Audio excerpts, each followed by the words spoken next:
ഉടമ്പടി എടുത്തു. ഞാൻ 2023 മുതൽ ജർമ്മൻ ലാംഗ്വേജ് പഠിക്കുന്നൊരു വിദ്യാർത്ഥിയാണ്. ഞാൻ ഉടമ്പടി എടുക്കുന്നതിന് മുമ്പ് 2 തവണ ഞാൻ ടെൽക്ക് എക്സാം എഴുതിയെങ്കിലും എനിക്കത് പാസ്സാവാൻ സാധിച്ചില്ല. ആ സമയത്താണ് എൻ്റെ അച്ഛയ്ക്കൊരു ഓപ്പറേഷൻ വരികയും അങ്ങനെ ഞങ്ങൾ ആകെ സങ്കടത്തിലായിരുന്ന സമയത്താണ് എൻ്റെ അമ്മയുടെ ഒരു ചേച്ചി, വീടിനടുത്തുള്ളൊരു ചേച്ചി പറയുന്നത്, കൃപാസനം ഉണ്ട്, അവിടെ പോയി നമുക്ക് ഉടമ്പടി എടുത്ത് പ്രാർത്ഥിക്കാമെന്ന് പറയുന്നത്. അതിനു മുമ്പ് തന്നെ ഞാൻ ഇൻസ്റ്റിറ്റ്യൂട്ടിൽ പഠിക്കുന്ന സമയത്ത് തന്നെ എനിക്ക് ജർമ്മൻ പത്രം കൃപാസനത്തിലേക്ക് കിട്ടുകയും ഞാനത് വായിക്കുകയും ഞാൻ ഓരോ വാക്കുകൾ അതിനകത്ത് ട്രാൻസ്ലേറ്റ് ചെയ്ത് പഠിക്കാൻ ഞാൻ ശ്രമിച്ചിട്ടുണ്ട്. പക്ഷേ എന്നാലും ഞാനൊരു നോൺ ക്രിസ്ത്യൻ ആയതുകൊണ്ട് തന്നെ എനിക്ക് ഇവിടെ വരണമെന്നോ ഉടമ്പടി എടുക്കണമെന്നോ ഞാൻ കൂടുതൽ എഫേർട്ട് ഇട്ടിട്ടില്ലായിരുന്നു. പക്ഷേ എല്ലാവരെ പോലെ നമ്മുടെ എല്ലാ കാര്യങ്ങളും 0 ആയി കഴിഞ്ഞപ്പോഴാണ് ഞാനും ഇവിടെ വന്ന് ഉടമ്പടി എടുത്തത്.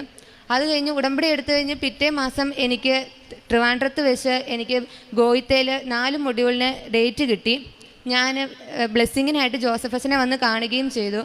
എക്സാമിനായിട്ട് ഞാൻ പോയി അവിടെ ഉപ്പിട്ട് പ്രാർത്ഥിക്കുകയും കാശ് രൂപം വെച്ചാണ് ഞാൻ എക്സാമിന് കയറുകയും ചെയ്തത്.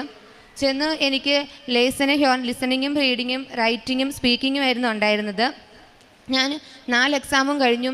എനിക്ക് സ്പീക്കിങ് ഞാൻ എന്തായാലും പാസ്സാവുമെന്ന് എനിക്ക് ഉറപ്പായിരുന്നു. ഞാൻ വീട്ടിൽ വന്നിട്ട് ഞാൻ പറഞ്ഞു, ഏത് എക്സാം തോറ്റാലും സ്പീക്കിംഗ് എന്തായാലും ഞാൻ ജയിക്കുമെന്ന് ഞാൻ അച്ഛയോടും അമ്മയോടും ഞാൻ വീട്ടിൽ വന്നപ്പോൾ പറഞ്ഞു.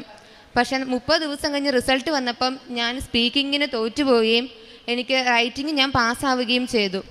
അത് കഴിഞ്ഞ് ഞാൻ സ്പീക്കിങ്ങിന് അത് കഴിഞ്ഞ് എനിക്ക് ഒന്നും കൂടെ ഡേറ്റ് കിട്ടി. കൊച്ചിയിലായിരുന്നു ഡേറ്റ് കിട്ടിയത്. ഉച്ച കഴിഞ്ഞായിരുന്നു എനിക്ക് എക്സാം. അങ്ങനെ ഞാൻ സ്പീക്കിങ്ങിന് വേണ്ടി ഞാൻ പോയത് കൊച്ചിയിൽ. അപ്പോൾ ഞാൻ അവിടെ വെയിറ്റ് ചെയ്തിരുന്ന സമയത്ത് എല്ലാ പിള്ളേരും ഓരോ 2 ടൈലാണുള്ളത്. ആ 2 ടൈൽ അങ്ങോട്ടും ഇങ്ങോട്ടും ഡിസ്കസ് ചെയ്ത് എക്സാമിന് പഠിക്കുകയും ഒക്കെ ചെയ്യുന്നുണ്ടായിരുന്നു. പക്ഷെ ഞാൻ മാതാവിൻ്റെ കാശ് രൂപം പിടിച്ച് ഞാൻ ജപമാല ചൊല്ലിക്കൊണ്ട് ഞാൻ പറഞ്ഞു, മാതാവേ, എൻ്റെ മെറിറ്റിൽ എനിക്ക് ഒന്നും വേണ്ട, നിൻ്റെ ഗ്രേസിൽ എനിക്ക് തന്നാൽ മതി, എനിക്ക് അങ്ങനെ പാസ്സായാൽ മതി എന്ന് ഞാൻ മാതാവിനോട് പ്രാർത്ഥിച്ചു. അങ്ങനെ ഞാൻ